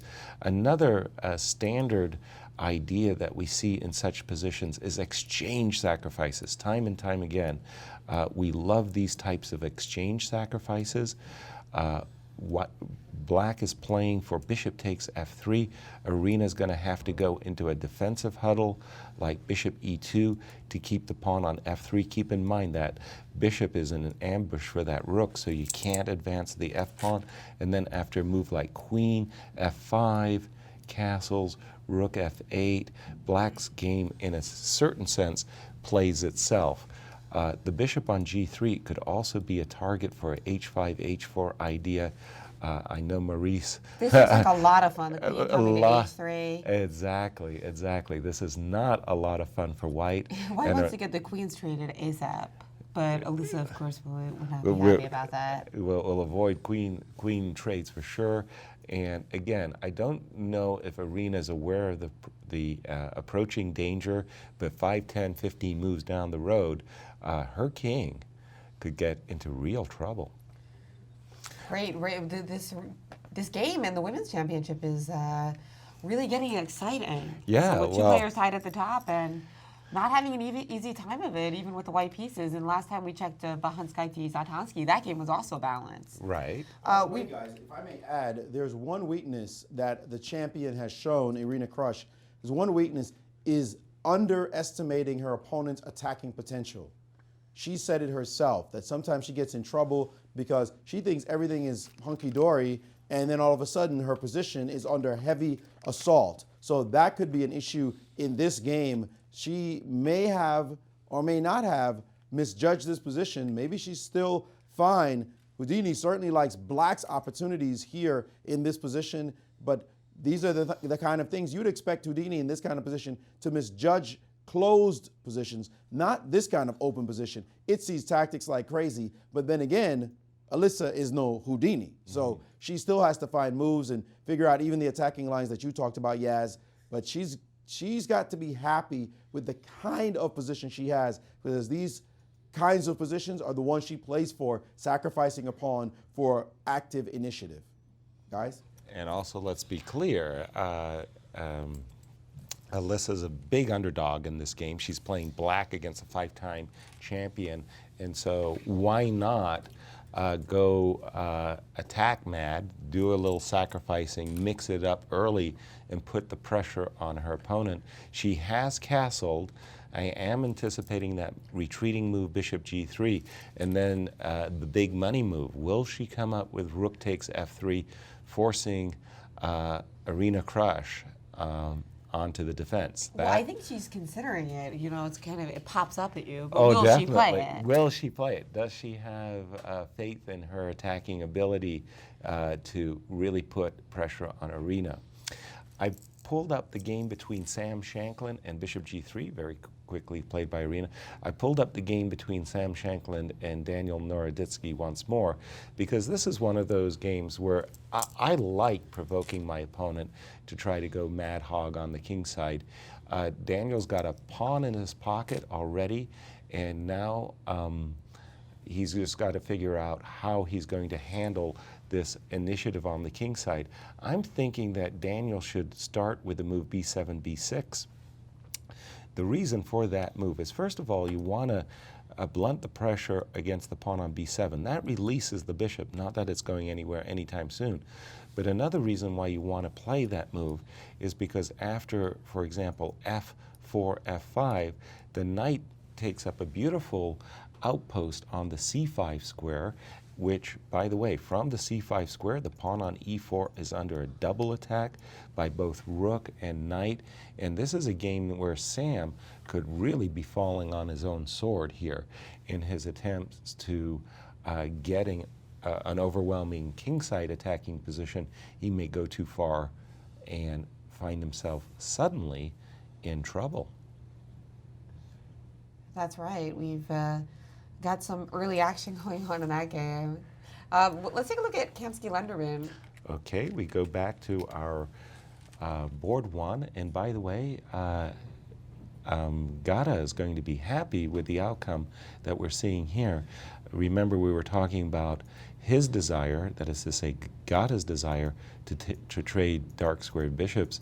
In the position I have on my screen, Yes, he's achieved just it. exactly so. So after rook to c8, we were wondering whether what he was going to, we were expecting that after rook c8, you mentioned, I think, knight f3 as well. Going after this pawn on d4, by the way. Alex took a timeout to defend the pawn on d4 with his queen. And now after bishop to g5, so Gata immediately playing bishop to g5 rather than, we were thinking maybe bishop f4, queen d2 would come into the position at some point. But he got the immediate bishop g5. Can black avoid the trade of bishops? What if black just plays, for instance, I mean, there's only one way to do it, bishop c5. But it looks kind of weird, right? Like, well, exactly. You got zero scope for your bishop. You're protecting a pawn that is only attacked once. Well, the real problem with avoiding the bishop exchange is what you do to your own counterplay against the c2 pawn. And now you have to move your queen away and your bishop away to get any play on that pawn. Exactly. So, for better or for worse, Alex acquiesced to the trade of bishops. Bishop takes g5, knight takes g5. Now it's fun that how we have a weakness on c2 and they have a weakness on f7. Exactly. So you see this this really aesthetic mirroring going on here. But now here's the key question. Can black play queen c7? With this time with a double attack against the pawn on e5, as well as an attack against the pawn on c2. Now we could even consider a move like queen to f3 here, because I think that knight takes e5 is off the cards because of queen to f6 with a forced mate. Right. And at the same time, I'm not so sure about queen takes c2 either, but I was looking, yeah, I guess queen takes c2, the problem is it also attacks d3, so that's going to be pretty strong. One of the tactics that are always lurking in this type of position, Jen, Bishop takes d5. is bishop takes d5. You constantly have to calculate the consequences of these types of sacrifices, because black's king is always vulnerable. That pawn on h7, on h6 always restricts the black king. I'm not saying bishop takes d5 is a good move in this In this exact position, it seems that after takes on e6, we should be adequately defending, don't you think? Yes, I do. Because we're going to get the two pieces for the rook. Just give up. I think what you want to get it with the queen, exactly. Right. This is the type of thing that I'm looking at, is if I can get in a queen takes g4, and on a very good day, of course, I've got a checkmate, checkmate served up on the board. So again, after the move queen c7, attacking this pawn on d4, attacking the pawn on e, a totally different type of variation may occur. How about this one? Okay, I appreciate that queen f3. I wasn't happy about queen takes c2. Here I was thinking about queen d2. Queen takes c2, by no means the only move, by the way. Queen takes b4, and suddenly the position is being ripped apart. A lot of pawn weaknesses for both players. This pawn on d3, pawn on a3, pawn on d4 are all targets, and this could get to be quite a crazy-looking position. And the fun thing about queen b4 is now your bishop takes d5. Starts to look after e6 takes on e6, we might suddenly jump in with queen e7. Be careful of the f2 pawn, but precisely right. You can maybe preface it with queen e7 and bishop d5 and e6, but absolutely right. Also, in this position, let me just make I don't want to say this is a bad move for black, but same ideas, Jen. Queen drops into e7. Hello, give me your knight. If your knight gets defended, then there's this knight takes e6, and again. Well, f7 was just hanging also. Oh, I beg your pardon. Let's do it again. Let's do it in a different manner then. Pardon me. Rook. The other rook to c7. Let's say rook to c7, defending the knight, and guess what? Bang! Knight takes e6, and you can't play f takes e6 because of this. Checkmate to go. That's right, it's checkmate to go. Checkmate referencing to go. Chess to go. Yeah. That's the Boy Scouts project at Jeannie Singfield. Oh, Jeannie. The one where the chess set that you can just put in your pocket exactly. when you're camping. Right. Yeah, I love those things. They're great. Absolutely. And we've actually got an event tomorrow with the Girl Scouts. So we're going to be going to Ballpark Village in St. Louis, and we're going to be doing a human chess match with some of the Girl Scouts playing the different pieces. Really? So could I play and order the girls to go and capture one another then? I think that's basically what's going to happen. That's Yay. right. So always trying to get more girls into chess. We want it to be closer to 50-50, don't we? And by the way, again, I've said it so many times, repeatedly, a real shout out to Jeannie and what she managed to achieve with Boy Scouts of America, getting the merit badge recognition. That was a huge, huge breakthrough for chess. It was something that Bobby Fischer tried in the 60s when he wrote his column for the Boy Scouts of America magazine, but never got the merit badge. Jeannie made that happen. So. Oh, fantastic. And yes. I love Chess to Go. That's yes. great. They even have the paper ones. Right. So you can give it out to a whole chess class, and it costs like $0.25 to make or something like exactly. that. So chess sets for $0.25. Jeannie designed and created that whole chess set, by the way. I watched it in its infancy and its development. And again. Well, Magnus was playing with it at the Singfield Cup, and I think it was the opening ceremony. Yeah, and that's right. And it was actually a very funny team game, a team tandem game. It was at the dinner, and this was hilarious. Because on his team, on Magnus's team, was our benefactor, Rex Singfield. And so Rex is really happy having Magnus Carlsen as his partner. And guess what? Magnus blundered a rook. Blundered a rook during the game. We want him to come back for the next year's Okay, Singfield Cup. and Rex was like, what is this guy doing? Send him the replacement. I mean, that was terrible. So Rex was horrified that the world champion Well, he needs a blundered better rook. partner, obviously. Clearly. Yeah. He's got standards. And we have Maurice Ashley for something on Crush Malakina. Has that game progressed? The game has not progressed. However, your move, Yaz, is so up my alley that I had to look at it. And no doubt Malakina is also looking at it. But what's interesting is that Houdini is not looking at it at all. Take a look at this position. You can't see right here the list of possible moves that Houdini is analyzing. It thinks bishop to c6 is the best move in this position. However, I asked it to go down to 10 different options, and it's suggesting moves like rook to a5, queen to e8, all kinds of other moves where it says black is either better or equal. But I said, what about rook f3? And as soon as I put it on the board, it goes, oh yeah, that's good too. You can do that if you want. Because after pawn takes, queen f8 is its first move, and suddenly this pressure along this diagonal is immense and intense. If you defend the pawn with bishop to e2, then this move, knight to d5, and you just look at black's position and you love it just on face value. This king has no real home to go to in the long run. Moves like h5, as you said, Yaz, h4 will be threats. The f file will blow up.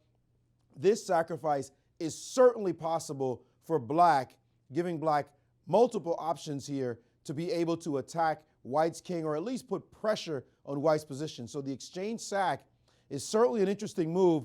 She has not played it, however. She played the move rook to f5. And if I back up and look at the list, that one's not on Houdini's list either, but I'll play it on the board, rook to f5, and Houdini's saying that's good too. So there you go. Clearly, black's position is absolutely fine. It's all going to depend on how she handles herself, but I think that Irina Krush will soon feel the pressure in this position when she realizes that she has no advantage despite being up a pawn. Back to you guys.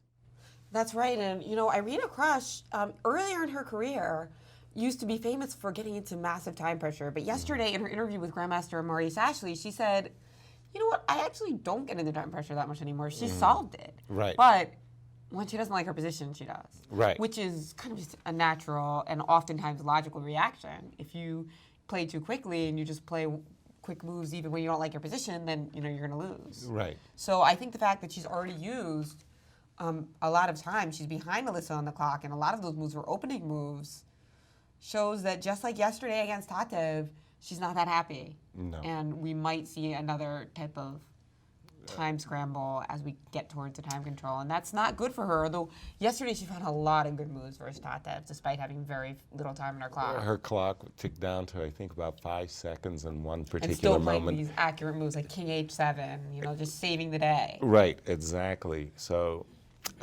she's under pressure again. Tough one going on there. Let me just check some of our.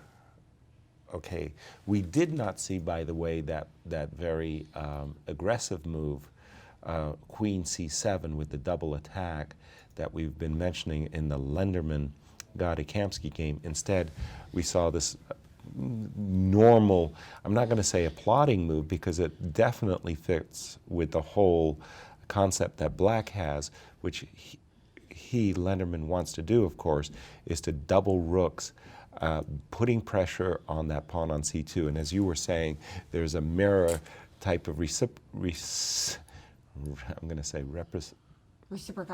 Yes. Just don't ask me to say it 3 times. Okay, I promise. I just once was good enough, though. Yes, we channeled. But and the in thing case, here is F7. I don't like F7 being so precisely, weak.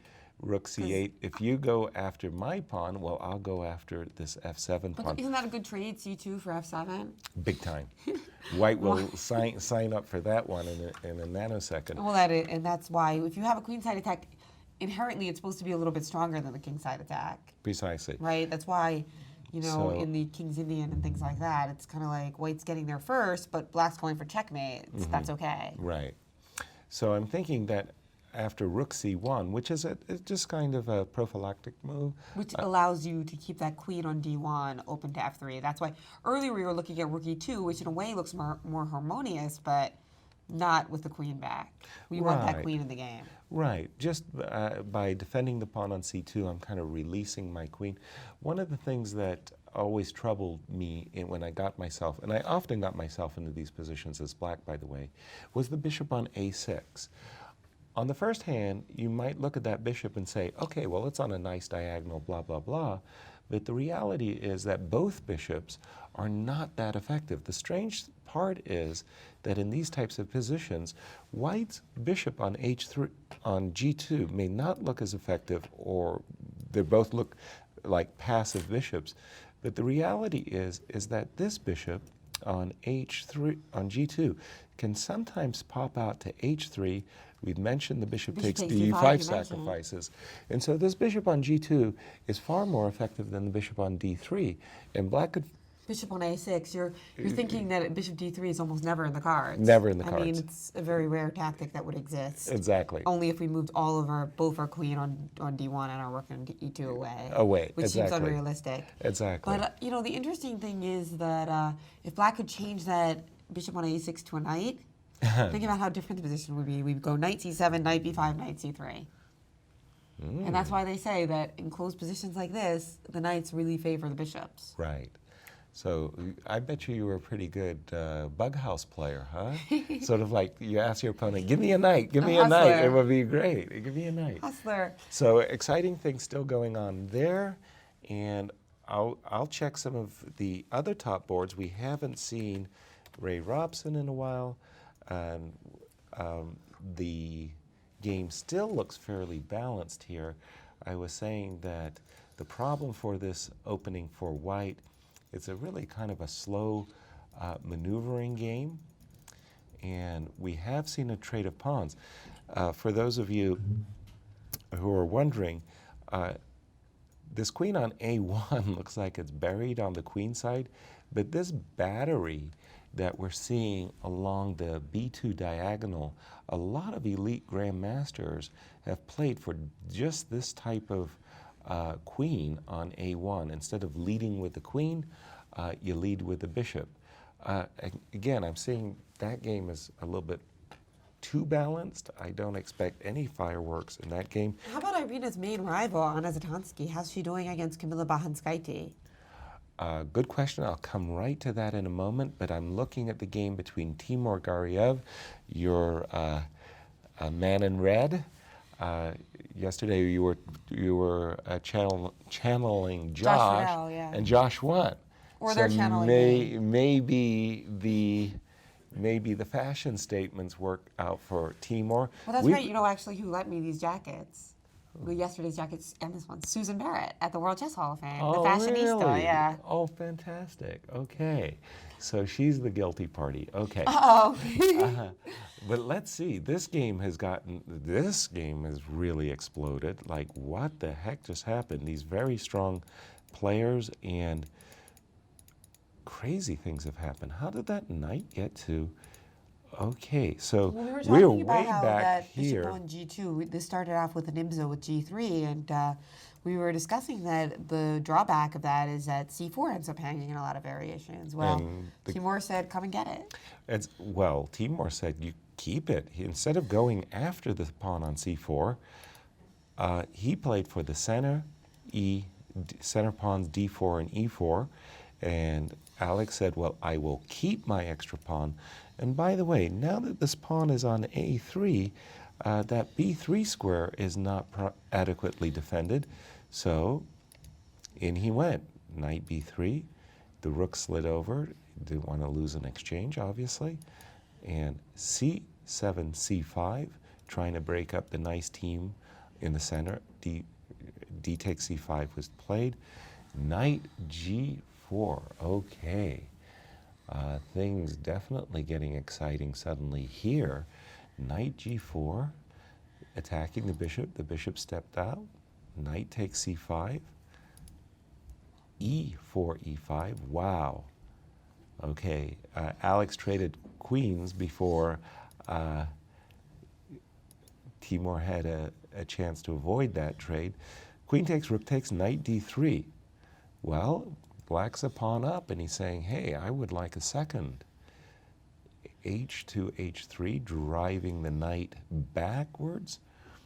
Big moment here. He did go back, but I'm sure both players were busily calculating the consequences of this line, and I'm guessing that both players found that this variation was favorable for white, so the knight went back, but then, after the knight retreated, bishop takes h6, blowing up the king side, these doubling pawns on the h-file. And what is our resulting position like? b3, bishop takes, and here we are today. I think we're caught up to date. I'm guessing that it's time for white to start winning some pawns back. Takes, what do you think? Say a knight b2, rook g4, and I don't know what's going on. So White now the sacrificing. material is white's down a pawn. White's down a pawn, but black's king side is all busted up.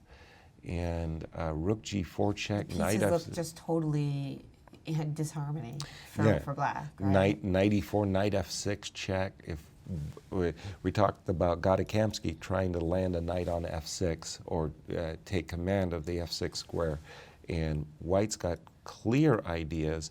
I like the extra pawn, but at the moment these pieces are sleeping over here on the queen side, and Alex is going to have to play some really good defensive moves to withstand the assault that Timur has in mind. Well, what if he tries to get his bishop back to e7 to try to defend against that knight f6 move?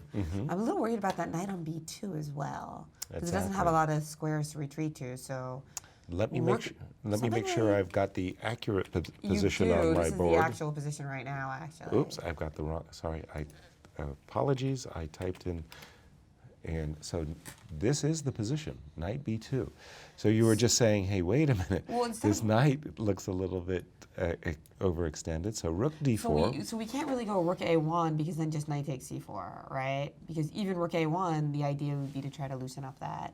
But the c4 pawn was hanging in that variation. You mean at the very start of the variation, yeah. rook a1? And if we had like something like bishop f1, even this would be worth considering. But now this is totally bishop b2 is threatened, so black's totally fine. So you start with rook d4, defending c4, but now we wonder, is rook a1 in the air? Well, not only is rook a1 in the air, there's a bevy of threats.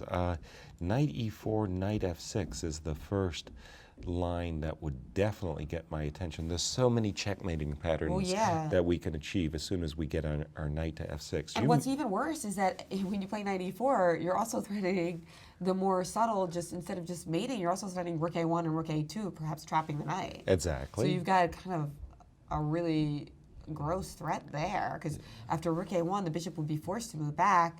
Rook a2 would snag the knight, perhaps. Okay, so let's just put that, what Jennifer is saying to our viewers, that one of the threats that Gariev has is like, hey, wait a minute, this knight on b2, kind of on a guerrilla mission, suicide mission, may not get back into the game, and after rook a2 is just trapped in midair on the b2 square. So black would have to try to do some tactical things with bishop b4, but then of course we'd have knight a4. Exactly. Knight e4. Knight e4. Yeah. So some black's going to need to find some tactical ways to kind of deal with all these threats. Like maybe he can play bishop b4 and knight a4. But then you're going to play knight e4 and knight f6 check. But can we survive that?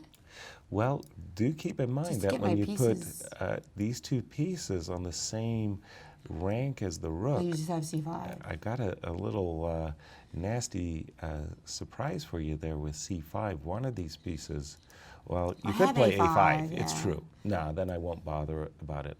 But you want to bother with the knight f6 thing instead?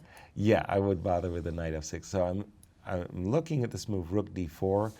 I know great attacking players like Larry Christensen, for one, would just be chomping at the bit saying, hey, look, if you want to help me, pardon me, get my knight over here to that f6 square, I'll go for check, get your king stuck in the corner over there. I'll go rook here. This is one of the problems with black's pawn structure, is those double pawns. When white played the move bishop takes h6, he's dreaming of the opportunity of playing rook h6 and rook takes h7 mate. But how do you increase the pressure if I just play king to g7 here? Well, exactly, king g7. Because then if rook g4, check, I play back to h8, and then what's new? What's your favorite rover? That's right. Your problem is bring my friend. Let yeah, me introduce you to my friend. my little friend. Yes, exactly. So, one idea you might have is a kind of a god of Kamsky kind of thing. Knight h2, knight g4, going after this pawn on h6. So all the moves that you're considering have one thing in common: they bring another guy to the attack, right? Precisely. When you're going to go on attack, it's kind of like having a party. You got to make sure that every one of your pieces gets an invite. That's such a peaceful way to think of it when you're just trying to slash somebody open, right? Right. It's a party. It's a party. They won't hurt. Exactly.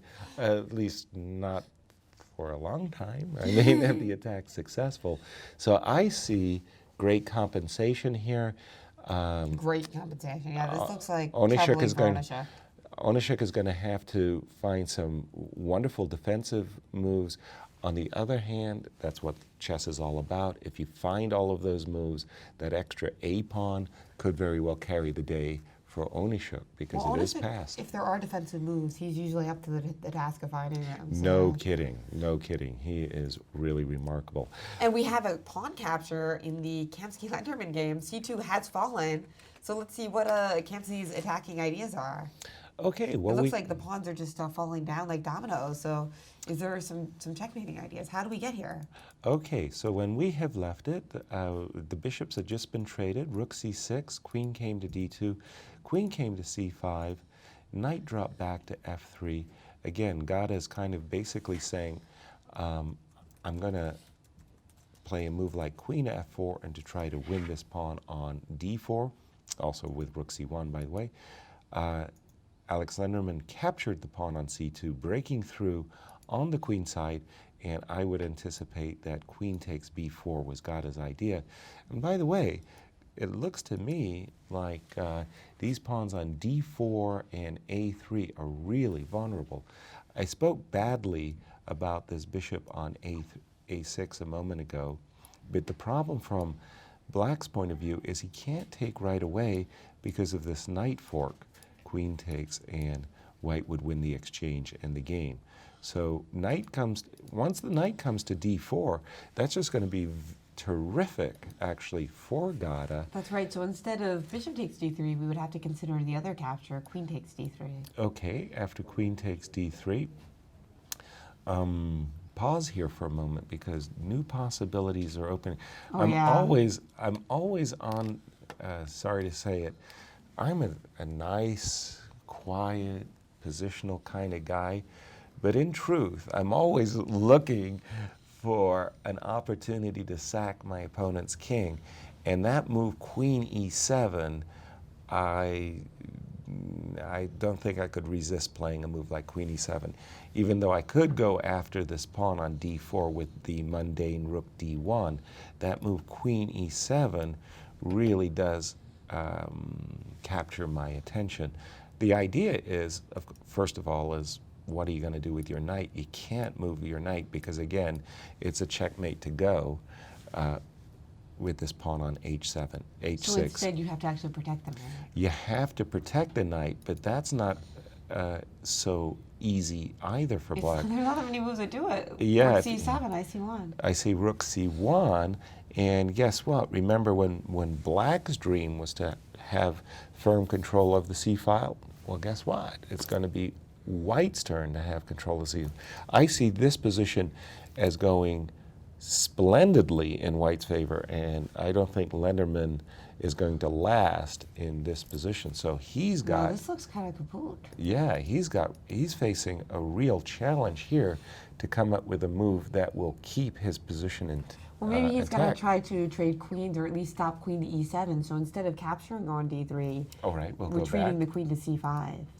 Probably Queen takes best. d4 is on the board, by the way. Yeah, probably best. And then you got an issue there that after, for example, queen takes d4, just keeping the pawn and saying, well, I'm a pawn up, do Because something after about queen it. takes d4, knight d4, that little tickle on the rook. But what about rook c3 now? Now we're attacking d3 twice. Mm-hmm. And can you defend it? Well, first of all, the trade of queens, I think, is a, a very important plus. I no longer have checkmate on the Yeah. go. But here, I still like white's position, for example, after bishop d4. This knight on d4 is a really annoying animal. And after f2, f4, I like Kamsky's position. I don't say he's winning, but it's just very pleasant for the first player. Well, also after queen c5, he's not forced to play queen takes d4. By He could no also means. just play queen d2 Mm-hmm. and keep a lot of the problems that were there before. Now, rook c1 is in the air, and it still looks quite attractive for white. I might go for this instead. Keep queens on the board and a lot of the trumps that you mentioned earlier, rather than simplify and give Lenderman a chance to get back into the game. Unless queen c3 is good here. Well, queen c3, yeah, I actually think you're going to end up having to play a queen c3 so that at least in this position, you can't play, well, You just a can't second. take because there's still the good rook c1 move. Exactly, and there's a very powerful knight takes d4 move. Here, black doesn't have time to play d4, d3 himself, but the pawn on d4 is eliminated. So, So after queen c3, queen f4, it doesn't look like it was a very But I well. still- You can't take on d3 either because after queen f4, I'm protecting the knight on f3, so I'd have. well, I'm still liking white's position very much. I think Gata is very much still in the driver's seat in this game. I do see that this pawn on d4 is a perpetual weakness, and black has not yet solved his problems. Right. Yeah, I was also looking tactically at queen f4, queen d3, whether bishop f1 is any good. But anyway, this will be interesting to watch. Oh, for sure. I The guess outcome, you who can knows? get queen f5 and hmm yeah. But I do see, and Gata Kamsky, if he wins this game, he switches places with Lenderman in the lead in this pivotal round. Wow, And as but we cross the yeah. halfway point. And Sorry. yeah, definitely in the women's championship, we've got that game between Crush and Melakina that we predict is going to get pretty nasty. Maurice, how's it going? Well, it looks as though Irina is just in huge trouble. She has played a few moves that did not make any sense, but really, I couldn't find anything good for her. It just looks like her position is going slowly but surely downhill. And the more I analyze trying to defend with Houdini, the worse it looks. She played the move bishop to e2 here, guarding against any potential sacrifices on f3. But now Melahina played the move knight to d5. Remember, this knight was so terrible over here and was pushed around the board. Now it's centralized and the lines start to get crazy for white. Simple moves like bishop to d3 might just run into a sacrifice like rook takes f3 anyway. I mean, you can't play queen takes because of this check, and there's no place to hide your king because there's going to be a discovered check of one form or another that's going to pick your queen off the board. I'll give you an example like king to f1, knight to e3 check, and after takes, there goes the queen. So in this position, after rook to f5, she played the defensive move bishop to e2, knight to d5, and now she played the move rook to c1, a move that does not really catch Houdini's fancy. And now Houdini's saying almost any move is better for black. Black is for choice in this position. There are a number of moves to play. You could play for simple stuff like putting a knight on f4 and getting this bishop from white. You could play check on this side. But the line that's the most testing that Irina will have to worry about if it drops on the board is this move, h5, looking to just play h4 and win a bishop. What do you do now? If you push your pawn, which looks like really the only thing to do is start maybe push 1 or 2, you weaken this side considerably, and there are different options here. You could play for h4 to strengthen the grip on this side. Now you can play for knight f4, bishop g5. The position is in need of containment for white. It's clear that though she's up a pawn, this formation does not breed any confidence whatsoever, and it's black for choice. Literally, almost any black move is good. That's how bad it is right now. This is not a good position for the reigning champion to find herself in.